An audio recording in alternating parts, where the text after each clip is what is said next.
माननीय प्रधानमंत्री नरेंद्र मोदी जी पर विश्वास करता है कि वे कभी भी भारत के किसानों का नुकसान नहीं होने देंगे। ये बात राहुल गांधी जी को समझने के लिए शायद कठिनाई होती है। He doesn't know the proper parliamentary language, कुछ भी बोलता है और मुझे लगता है वो पॉलिटिकल स्कोर करने के लिए बजट के अलावा सब कुछ बोला है।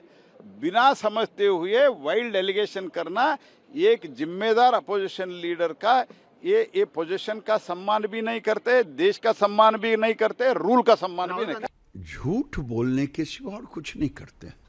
जो राहुल गांधी भारत माता को देश के बाहर जाके गाली देते हैं, माफी तो इनको मांगना चाहिए। इसलिए देश से माफी मांगनी चाहिए। और जहां तक सवाल है एफटीए का, आपने कहा इनके जमाने में केवल 10 देशों में इन्होंने एफटीए किया था। मोदी जी ने 56 इंच का सीना लेके 56 देशों के साथ एफटीए किया है। इसलिए माफी मांगो, माफी मांगो। भारत अमेरिका ट्रेड डील पर राहुल का और पूरा का पूरा इंडी अलायंस मोदी के खिलाफ सिर्फ हिट एंड रन की पॉलिटिक्स कर रहा है। और ये आज भी हुआ। राहुल ने स्पीच खत्म की और वहां से बाहर निकल गए। लेकिन लोकसभा से बाहर निकले राहुल की सीरियसनेस का अंदाजा आप इस वीडियो से लगा सकते हैं। केंद्रीय मंत्री प्रहलाद जोशी कैमरे पर अपनी प्रतिक्रिया दे रहे थे।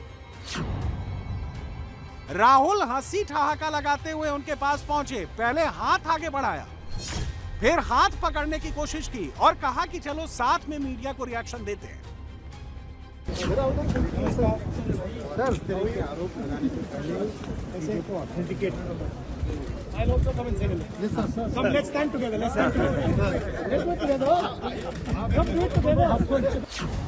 लेकिन हंसते मुस्कुराते राहुल की मुसीबत अब बढ़ने वाली है। अनपब्लिश्ड किताब के फेर में वो पहले ही फंस चुके हैं और आज उन्होंने लोकसभा में कुछ ऐसा कह दिया जो उनके लिए मुसीबत का सबब बनने वाला है।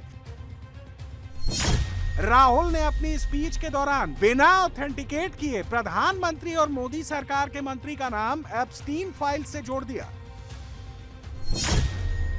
कांग्रेस का इकोसिस्टम पिछले कई घंटों से लगातार राहुल के हाथों में एप्स्टीन फाइल्स और अडानी फाइल्स वाला पोस्टर घुमा रहा है।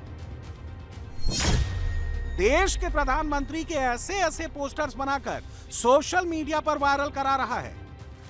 राहुल गांधी खुद इस एजेंडे को पिछले 10 दिनों से हर रोज संसद के मकर द्वार पर खड़े होकर पुश कर रहे हैं। वो हर रोज टहलते टहलते पहुंचते हैं और एप्स्टीन फाइल्स और अडानी फाइल्स वाले पोस्टर के सामने जाकर खड़े हो जाते हैं। कांग्रेस के सांसदों को मकर द्वार की सीढ़ियों पर बिठाते हैं और लोकसभा के भीतर एप्स्टीन का टेप चलाते हैं। लेकिन अब मोदी सरकार गलत बयानी के आरोप में राहुल गांधी के खिलाफ विशेषाधिकार हनन का नोटिस लाने जा रही है।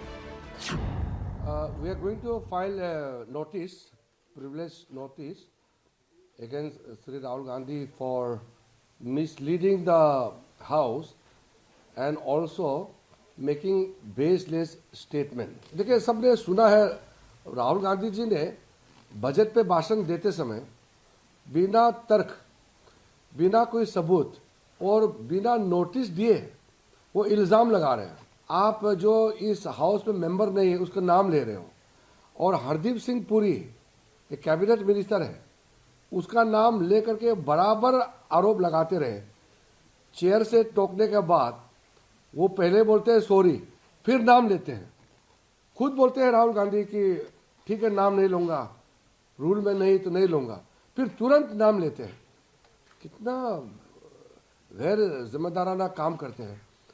तो हम अपने पार्टी की ओर से हम नोटिस सर्व करेंगे, स्पीकर साहब के वहाँ में नोटिस सर्व करेंगे और राहुल गांधी जी को उसका ऑथेंटिकेशन करना होगा। वो प्रिविलेज मोशन तो होगी बिकॉज ही हैज अटर्ड अनट्रूथ्स। अरे मेरे भाई थोड़ा सा पढ़ लिख लो, क्या बोल रहा है पहले देखो। मैं भी ढूंढ रहा था opportunity, I was holding my fire. मैंने एक बार ठीक कर, प्रियंका जी ना आपके भी मंत्री का मंत्री महोदय का नाम है, अरे बताओ तो सही नाम है। तो ये राहुल जी आप जरा, आपको अगर जो करता है ब्राजीलियन मॉडल, ऑर्डिनेंस फाड़ना और बाकी ये जो आप एंटरटेनमेंट करते हो, थोड़ा सा इस पे नंबर आपका गलत डायल हो गया लगता है। राहुल अपनी गलतियों से सीख नहीं रहे हैं, उल्टे गलती पे गलती करते जा रहे हैं। कांग्रेस की ट्रोल आर्मी सुबह शाम अनाप शनाप ही लिखे जा रही है।